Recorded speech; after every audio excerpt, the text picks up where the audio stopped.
Corona से जंग करने में हजारों लाशें बिछ गई और उन पर मोर नचाया गया। अरबों रुपए का लोन लेकर इनके रिश्तेदार व्यापारी फरार हो जाते हैं। अरे ऐसी कौन सी रामायण पढ़ी है भाजपा ने जिसमें आम आदमी के साथ सिर्फ अन्याय और हिंदू नाम का जहर परोसकर पूरी दुनिया को विकलांग बना दिया। पूरी एनडीए की संसद, पूरे मंत्री बंगाल में हाथ जोड़े खड़े हैं। चुनाव जीवी नरेंद्र मोदी को संदेश दीजिए कि देश अब मंदिर मस्जिद के खेल में नहीं उलझेगा। जब हमें सदियों की गुलामी नहीं मिटा पाई, अब ये पॉकेट मार टपोरी हमें खतरा दिखा रहे हैं। इसलिए इन चोरों का, मक्कारों का राजनीतिक खानदान खतरे में है। देश अब मारकाट के फिल्मी सीन से ऊब गया है। साथियों, एक डायलॉग याद कीजिए जो हमारे देश के अब तक के सबसे घटिया एक्टर ने बोला था। डायलॉग था, भाइयों बहनों, अगर मेरा कहना गलत हुआ तो जिस चौराहे पर बुलाएंगे मैं आ जाऊंगा। ये बयान मैंने संभाल कर रखा था और यही देखना था कि किस चौराहे पर ये आदमी मिलेगा। मैं हर चौराहे पर इसका इंतजार कर रहा हूं। फिर अगला जुमला देखिए, भाइयों बहनों, हमने कोरोना से जंग जीत ली है। दुनिया के 150 देश भारत की तरफ उम्मीद से देख रहे हैं, खाक देख रहे हैं हमारी तरफ। हम कर क्या रहे हैं जिसके लिए कोई हमसे उम्मीद करेगा? सिर्फ चुनाव लड़ रहे हैं हम, और हम बांग्लादेश से नीचे खड़े हैं दुनिया के मंच पर। पाकिस्तान से गए गुजरे हो गए हैं। कहां कहां मात खाई है ये हम जानते हैं, लेकिन हमें बताया नहीं गया।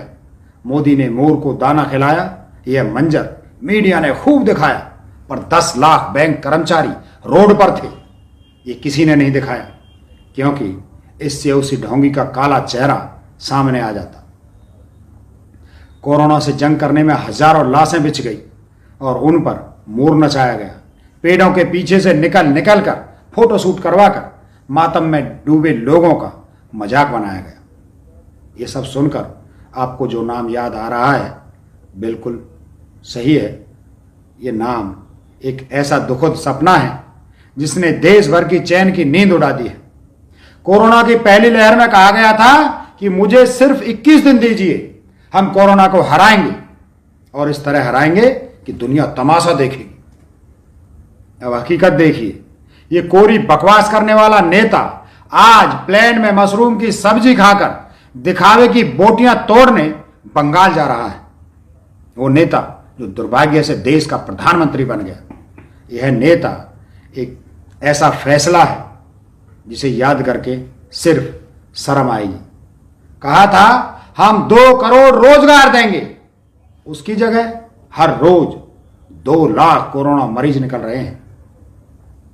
हजारों लोगों को शमशान पहुंचा रहा है। कहा था 15 लाख अकाउंट में आएंगे, जबकि घर में रखा पैसा भी डिब्बी से निकाल लिए और गरीब की वर्षों की बचत नोटबंदी से छीनकर गरीब आदमी की रीढ़ तोड़ दी। और ये पैसा जिन बैंकों में जमा कराया गया, उन बैंकों से अरबों रुपए का लोन लेकर इनके रिश्तेदार व्यापारी फरार हो जाते हैं।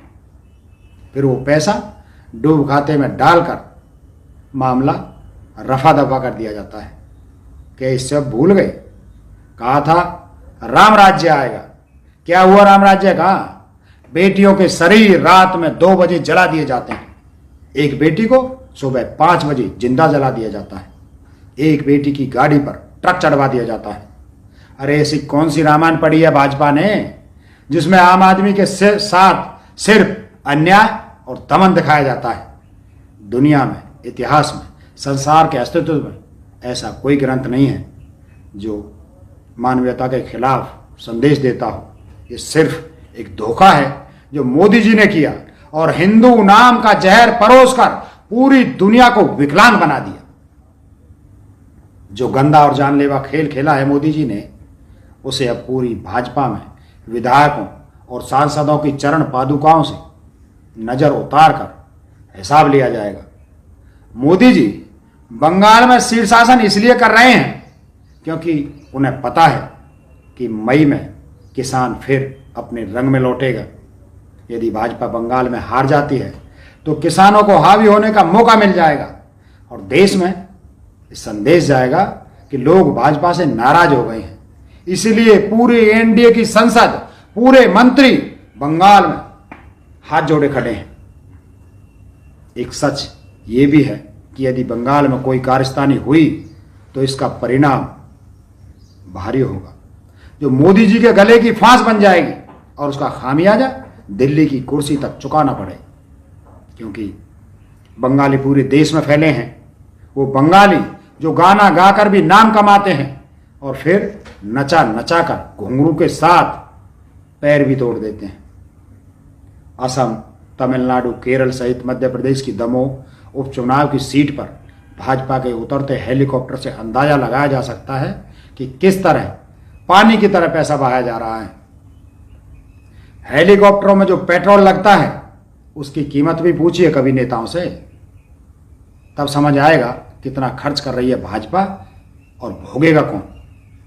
आम आदमी अभी भी जहां जहां चुनाव की वोटिंग होना बाकी है, उस हर सीट पर, हर बूथ पर भाजपा को सजा मिलनी चाहिए, भाजपा को वोट नहीं मिलने चाहिए। भाजपा के खिलाफ वोट डालकर आपको यह साबित करना है कि आप डीजल पेट्रोल के आसमान छूते दामों के लिए जिम्मेदार भाजपा को वोट नहीं देंगे। 300 से ज्यादा किसानों की शहादत के लिए जिम्मेदार भाजपा को वोट नहीं देंगे। बेरोजगार घूम रहे युवाओं के लिए जिम्मेदार भाजपा को वोट नहीं देंगे। गैस सिलेंडर की दोगुनी कीमत के लिए जिम्मेदार भाजपा को वोट नहीं देंगे।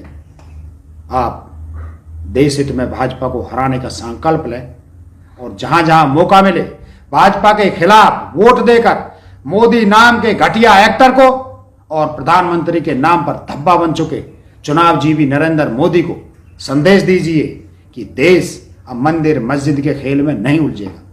हिंदू मुस्लिम के जहर से बेहोशी नहीं होगी। राम नाम का गंदा खेल करती राजनीति पर वोट नहीं देगा। देश का नागरिक रोजगार के लिए वोट करेगा, देश में अमन शांति के लिए वोट करेगा, भाईचारे और सुरक्षा के लिए वोट करेगा। 600 साल के मुगल राज में हिंदू खतरे में नहीं आया, 190 साल के अंग्रेजी राज में हिंदू खतरे में नहीं आया, 450 साल के पुर्तगाली राज में हिंदू खतरे में नहीं आया, लेकिन 7 साल के मोदी राज में हिंदू खतरे में आ गया। तो सोचिए किसके राज में हिंदू खतरे में आया और क्यों आया। अरे जब हमें सदियों की गुलामी नहीं मिटा पाई, अब ये पॉकेट मार टपोरी हमें खतरा दिखा रहे हैं।